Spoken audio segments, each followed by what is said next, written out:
یہ کڑیاں دکھائی دے رہی ہیں، یہ شجرہ ظلم کی کڑیاں آ گئی سامنے کھل کے۔ امام نے کہا کہ اچھا اگر تو ایسا کہتا ہے تو ہم اپنی شرطوں پر ولی عہدی کو قبول کرنے کے لیے تیار، اپنی شرطوں، جیسے امام حسن نے اپنی شرطوں پہ صلح کی۔ اس نے کہا ہاں سب ایکسپٹ ہے، سب قبول ہے۔ امام نے کہا یہ شرط ہے اور یہ شرط ہے، ہم محل میں نہیں رہیں گے، ہم دربار میں نہیں رہیں گے، اور ہم تیرے حکومت کے کسی معاملے میں دخل نہیں دیں گے، اور ہم صرف مذہب کے معاملات میں صرف بولیں گے، یعنی سب مذہب اپنے پاس رکھا اور حکومت اس کے پاس۔ ہم کسی کا ٹرانسفر نہیں کریں گے، کچھ نہیں کریں گے، اور مالوں کا ٹرانسفر نہیں کریں گے، اور یہ زکات وکات جو اصولتے اس سے ہمارا کچھ لینا دینا نہیں رہے گا۔ کہا ہاں مولا تو آپ بن جائیے کسی طرح سے، آپ کا نام آ جائے پھر اس کو۔ امام نے کہا ٹھیک۔ اس زمانے میں صاحب ایسا میڈیا اسٹرانگ نہیں تھا کہ جو آج ہے۔ اس زمانے میں میڈیا ہو گیا تو تھا نہیں، اس وقت موت پبلسٹی تھی، اور دربار میں اتنی جگہ تھی نہیں کہ سارے بھرے، تو جتنے لوگ دربار میں بھرے تھے اس سے کئی گنا زیادہ باہر ہجوم لڑکوں کو تھا کہ دیکھیں کیا ہوتا ہے، امام قبول کرتے ہیں کہ نہیں کرتے ہیں، کیا معاملہ ہے۔ تو باہر ٹھاٹھے مارتا ہوا مجمع تھا کہ اندر ہو کیا رہا ہے صاحب۔ اب باہر والوں کو کیا پتا چلے، ٹی وی تو لگی نہیں تھی کہ یا کیمرہ لگا اور وہاں دیکھ رہے ہیں، انٹرنیٹ تھا کہ پوری دنیا سن رہی ہو، یہ بات ہو رہی تھی دربار۔ تاریخ کہتی ہے کہ جو سب سے پہلے شخص دربار سے نکلا، سب سے پہلا شخص جو دربار سے باہر نکلا، اس کا نام یاسمین تھا۔ وہ باہر نکلا، بہت بوڑھا تھا، لوگوں نے گھیر لیا کہ اندر کیا ہوا، اندر کیا ہوا، اندر کیا ہوا، جلدی بتاؤ۔ میں نے تقریر کو مکمل کر دیا، بھائی اندر کیا ہوا، اندر کیا ہوا، ذرا جلدی بتاؤ اندر کیا ہوا۔ اس نے کہا ٹھہرو ذرا ہم بلندی پہ چلیں، ذرا ہم بلندی پہ چلیں۔ تو ایک پہاڑی میں وہ کھڑا ہو گیا، کہنے لگا سنو ہماری عمر 80 سال سے زیادہ، ہمارے بال سفید ہو چکے، ہماری بھویں کھڑی ہو گئی۔ لوگوں نے کہا بتاؤ اندر ہوا کیا؟ کہا سنو سنو، میں اس لیے بتا رہا ہوں کہ میں نے قسم خدا کی اپنی پوری زندگی میں خلافت کو اتنا ذلیل ہوتے ہوئے کبھی نہیں دیکھا جتنا آج امام نے ذلیل کیا ہے۔ سلوات پڑھے محمد و آل محمد۔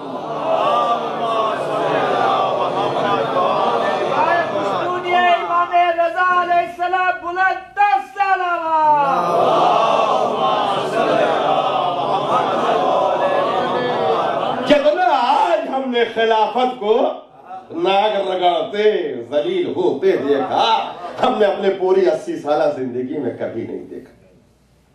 تو یہ تو معاملہ تھا،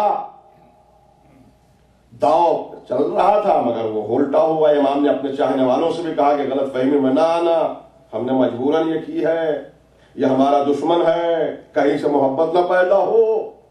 ابو سل سے بھی کہا، سب سے کہا، وہ بڑا تفصیلی واقعہ ہے، کل رات کی مجلس میں پھر میں جو بچے گا پڑھ دوں گا، کہ ابو سل سے بھی کہا۔ اب اس کے دل میں یہ خیال تو تھا کہ کچھ ہوا معاملہ، اس لیے کہ وزراء کے سامنے بے عزت ہوا، عوام کے سامنے بے عزت ہوا، لہذا پھر ایک ایسا ہی بڑا جلسہ کیا اس نے کہ محبت دکھائیں۔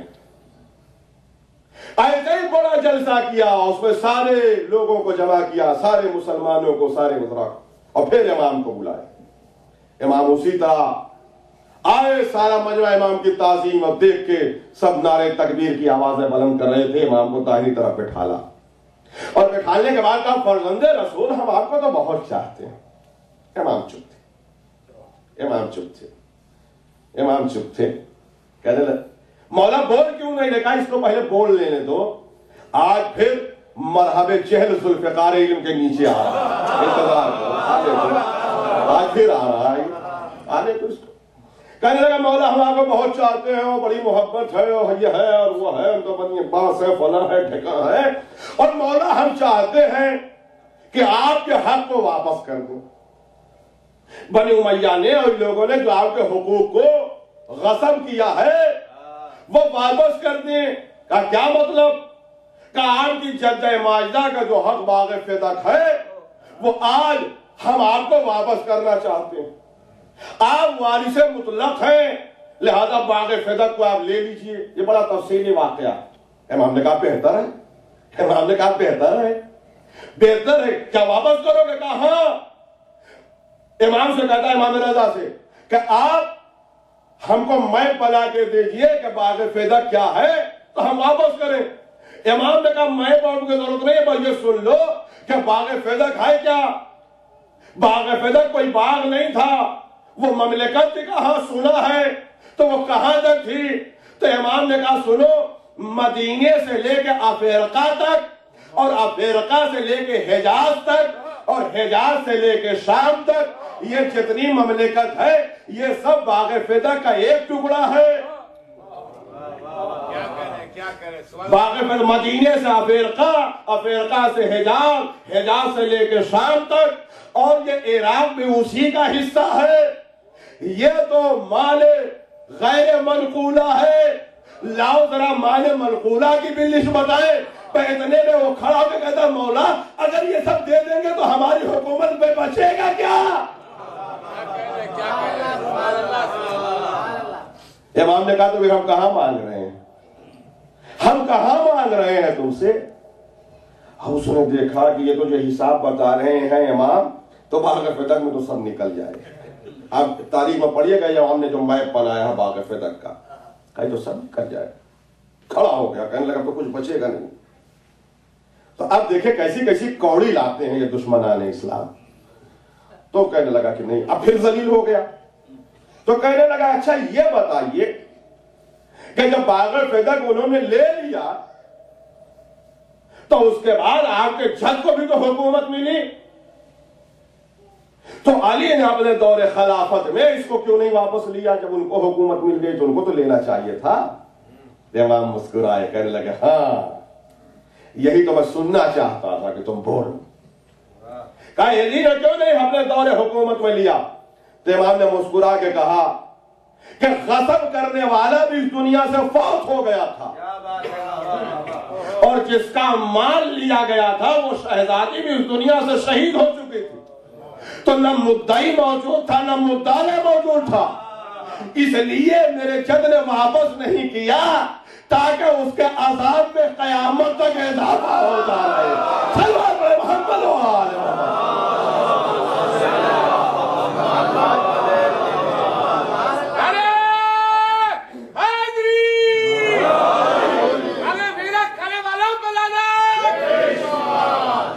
کا اس لیے نہیں لیا کہ قیامت تک ان کے عذاب میں اضافہ ہوتا رہے۔ ہم اہل بیت کا حق کھانے کی وجہ سے تو یہ اتنا بڑا باغ تھا کہ وہ کھڑا ہو گیا اور کہنے لگا کہ صاحب اب تو ہماری حکومت اور سلطنت ہوگی۔ یہ باغ فیدق کوئی باغ نہیں تھا، ایک بہت بڑی ریاست کا نام باغ فیدق تھا، اس میں ایک حصہ تھا جو اہل بیت سے لے لیا ہے۔ امام کو دینے کو امام نے کہا دو، کہا ہماری حکومت میں کچھ نہیں بچنے والا ہے، ہماری حکومت میں۔ پھر اس طرح دوسرے مجمع جو بلایا تھا پھر ذلیل و رسوا ہو گیا۔ ذلیل و رسوا ہوا تو پھر امام سے دشمنی پیدا ہوئی، اور وہ جو اندر دشمنی چل رہی تھی وہ چل رہی تھی۔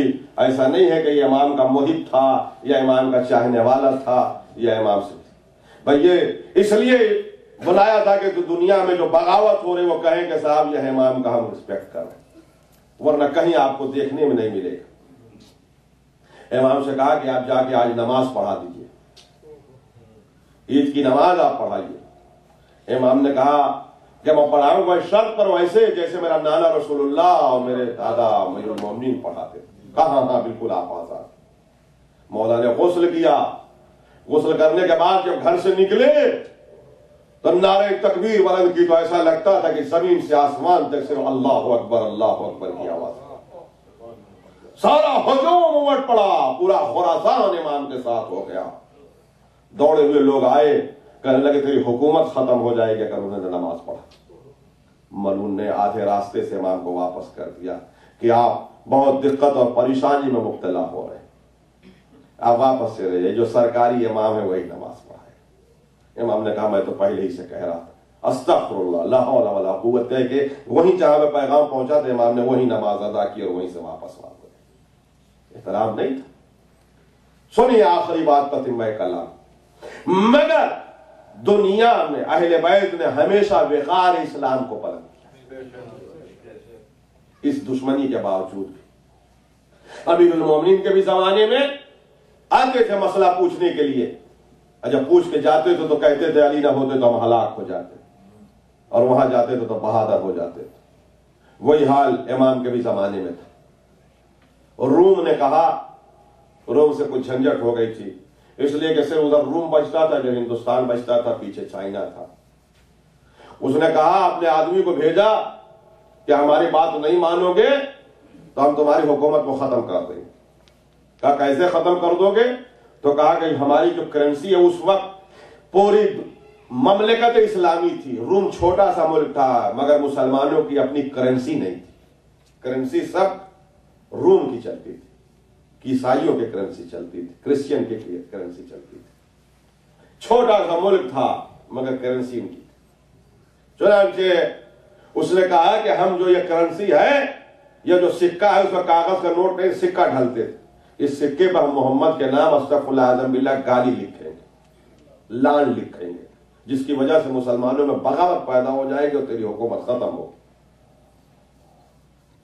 لہذا یہ ہدیہ لے لے، بڑا واقعہ ہے۔ وہ آئے، اب یہ پریشان ہوا، تب امام کی خدمت میں آیا۔ جب یہ لوگ ہلاک ہونے لگتے ہیں تب در آل محمد پر آیا، امام کو بلایا، کہنے لگا مولا جی۔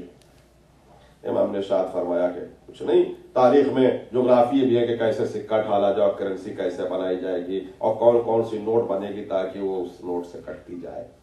چنانچہ امام نے وہ پورا فلسفہ اس کو سمجھایا، گھبرا، اور امام نے فوراً سکے ڈھلوا دیے اور اس کے اوپر لا الہ الا اللہ محمد رسول اللہ کندہ کروا دیا۔ اور جب سکے ڈھل گئے تو اس روم والے سے کہا کہ جاؤ اپنے بادشاہ سے کہنا ہم نے اپنے سکے ڈھال لیے، اب وہ جس کو جو کرنا وہ کرے، پیغمبر کے خلاف جو لکھنا وہ لکھے۔ اس لیے کہ اب جب اسلامی کنٹری میں اس کے سکے آئیں گے نہیں تو وہ چاہے جو چاہے لکھے۔ جب اس کو پتا چلا تو اس نے کہا کہ اب گالی لکھنے سے فائدہ کیا ہوگا، اس لیے کہ اس کے ملک میں وہ جائے۔ تو امام کو اگر تھوڑی سی بھی ظاہری ولی عہدی ملی تو انہوں نے امت مسلمہ کو اور مملکت اسلامیہ کو اسلامی کرنسی دے دیا، اس سے پہلے اسلامی کرنسی نہیں تھی۔ اب آپ سوچیں کہ اگر مکمل اہل بیت کو حکومت دنیا نے کرنے دیا ہوتا تو کیا، اگر مکمل آل محمد کو دنیا نے حکومت کرنے دیا ہوتا تو کیا ہوتا؟ اسلام کے دامن میں ساری اچھائیاں، اسلام کے دامن میں ساری اچھائیاں، اسلام کے دامن میں پھر کہہ رہا ہوں ساری اچھائیاں۔ اسلام آیا تھا لوگوں کو اچھائیوں کے گہوارے میں جھلانے کے لیے، مگر خدا برا کرے سیاست کا کہ پیغمبر کے بعد آل محمد سے حکومت لے کے سیاست کے حوالے کر دی گئی۔ اگر پیغمبر کے بعد صرف 50 سال آل محمد نے حکومت کی ہوتی تو پوری دنیا میں پرچم اسلام بلند ہوتا، کہیں نہ یہودیت ہوتی، نہ عیسائیت ہوتی، نہ اہل ہنود ہوتے، نہ شرک ہوتا، نہ کفر ہوتا۔ 50 سال کے اندر، اس لیے کہ ہر آدمی کا نیچر یہ ہے کہ وہ اچھائی کو قبول کرتا ہے، اور اہل بیت اور اسلام کے دامن میں صرف اچھائی اچھائی۔ تو نہ کوئی دنیا میں برائی ہوتی، نہ زنا ہوتا، نہ قتل ہوتا، نہ ریپ ہوتا، نہ دہشت گردی ہوتی۔ یہ سب کیوں پیدا ہوئے؟ اس کی وجہ یہ ہے کہ اہل بیت سے حکومت لے لی گئی۔ اگر اہل بیت کے پاس حکومت ہوتی تو نہ ظلم ہوتا، نہ ریپ ہوتا، نہ زنا ہوتا، نہ برائی ہوتی، نہ چوری ہوتی، نہ ڈکیتی ہوتی۔ تو آج جو چور پکڑے جا رہے ہیں، یہ زانی پکڑے جا رہے ہیں، یہ ٹیررسٹ پکڑے جا رہے ہیں، یہ اصل مجرم نہیں ہے۔ اصل مجرم وہ گھاگ ہیں کہ جنہوں نے بعد پیغمبر حکومت کو کیپچر کر لیا اور دنیا کو در آل محمد پر آ دیا۔ صلی اللہ علیہ محمد و آل محمد۔ بس میری بات مکمل ہو گئی کہ وقتی طور پر اگر حکومت ملی تو امام نے ظاہری طور پر بھی دنیا کو کرنسی دے دیا، اور آج آپ اس ملک میں رہتے ہیں، آپ کو معلوم ہے کہ کرنسی کی کتنی بڑی اہمیت ہوتی۔ ان کو حساب تک نہیں معلوم تھا کہ کرنسی بنائی کیسے جائے، مگر دیکھ لیا تو پھر وہی حسد، اور امام نے چونکہ پہلے ہی کہہ دیا تھا کہ میں تم سے پہلے اس دنیا سے، میں تجھ سے پہلے سے اس دنیا سے جاؤں گا۔ آخرکار پھر وہی ہوا کہ جو سارے اماموں کے ساتھ ہوا. امام کے صحابی ابو سلط، جن کا بھی روضہ ایران میں موجود ہے، پہاڑی کے اوپر ہے، آپ نے زیارت کی ہوگی، وہ اس وقت امام کے ساتھ تھے. اور امام کے اہل و عیال مدینے میں تھے. امام تنہا وہاں پہ تھے، خراسان میں، مشہد میں، ایران میں امام تنہا تھے. حتیٰ کہ 9ویں امام بھی مدینے میں موجود تھے. ہمارے 9ویں امام جو وارث امامت تھے وہ بھی مدینے میں موجود تھے. کوئی نہیں تھا، امام تنہا تھے وہاں پر. اور اس کے بعد رات میں امام ابو سلط سے کہتے ہیں، ابو سلط صبح سویرے حکومت کا آدمی آئے گا ہمیں بلانے کے لیے، دیکھنا میں جب جاؤں اور اپنے سر پر اگر کوئی کپڑا رکھے ہوں تو مجھ سے کلام مت کرنا، سمجھ لینا کہ میری زندگی کا آج آخری دن. اگر سر پہ ہمارے کوئی کپڑا ہو تو ہم سے کلام نہ کرنا، سمجھ لینا کہ تیرے امام کی زندگی کا آخری. صبح سویرے وہ درباری آ گیا امام کو بلانے. ابو سلط بیان کرتا ہے کہ میں باہر بیٹھا تھا کہ میں نے دیکھا کہ امام سر پہ کوئی کپڑے کی طرح کوئی چیز رکھے ہیں. میری آنکھوں سے آنسو آ گئے، میں دیکھنے لگا. میرا امام دربار میں گیا، پہلے سے تیاری تھی. بڑے انگور، بڑے بڑے دانے کے انگور رکھے گئے امام کے سامنے. اور اس ملعون نے کہا کہ فرزند رسول دیکھیے ہم نے آپ کے لیے کتنے بہترین انگور منگائے. امام نے اس کی آنکھوں میں آنکھیں ڈال دی اور علم غیب بتایا. امام کہتے ہیں کہ جنت کے انگور اس سے کہیں اچھے ہیں. امام کہتے ہیں کہ جنت کے انگور اس سے کہیں اچھے ہیں. وہ کہتا نہیں مولا ہم نے آپ کے لیے انگور منگائے. پھر امام کہتے ہیں کہ جنت کے انگور اس سے کہیں اچھے ہیں. تیسری بار پھر کہتا کہ یہ مخصوص انگور ہم نے آپ کے لیے منگائے. امام نے کہا میں کہہ رہا ہوں نا کہ جنت کے انگور اس سے کہیں اچھے. وہ کہتا آپ ہمارے سلسلے میں ہمیشہ سوء ظن کے شکار رہتے ہیں، ہم آپ کو کتنا چاہتے ہیں، یہ انگور آپ لے لیجئے. امام نے کہا کہ آخر کیا وجہ ہے کہ تم ہم سے دشمنی پہ آمادا؟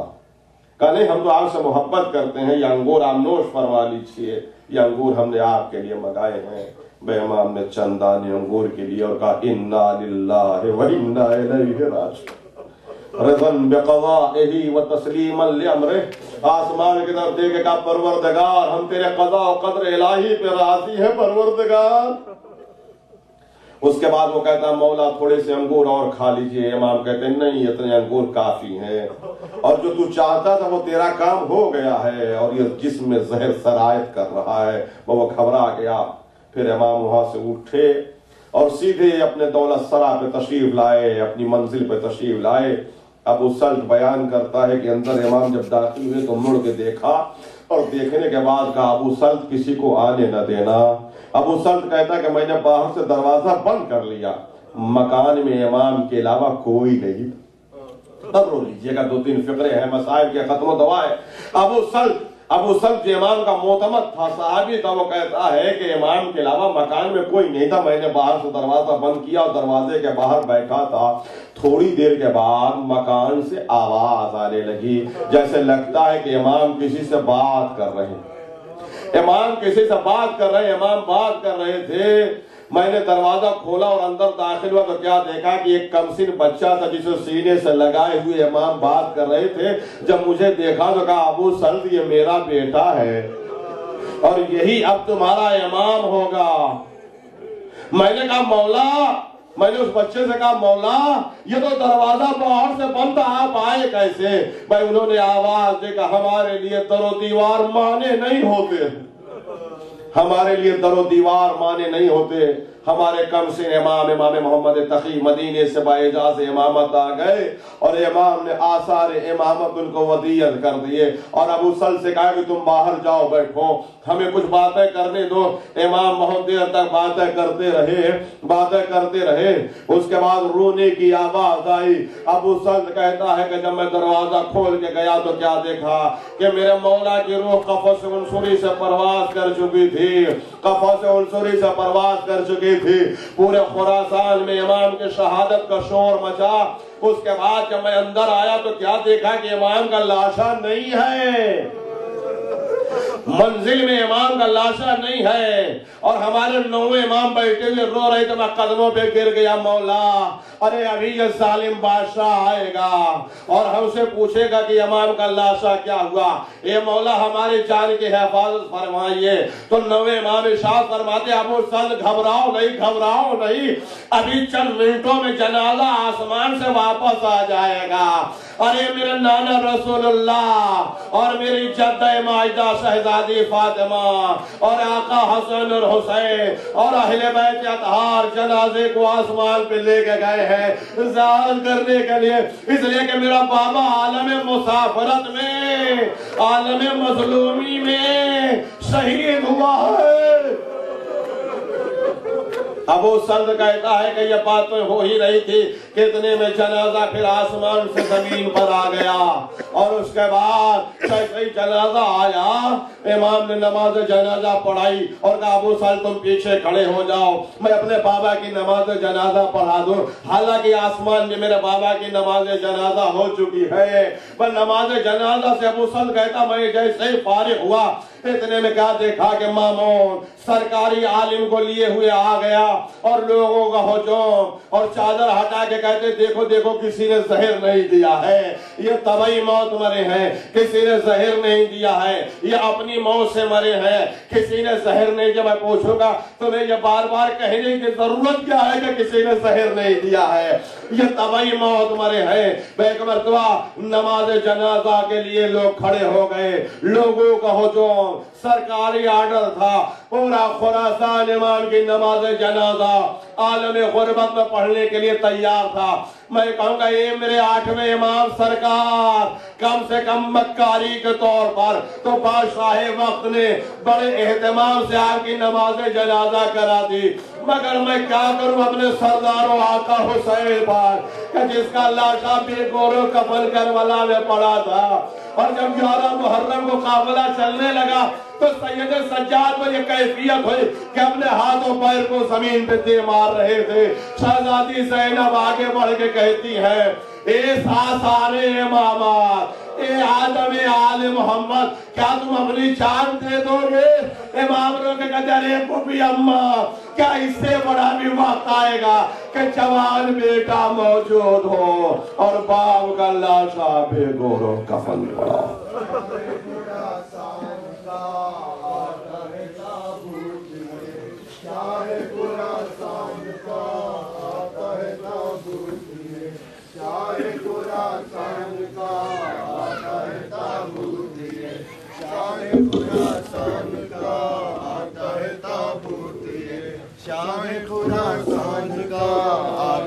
تابوت پیٹو سرہلے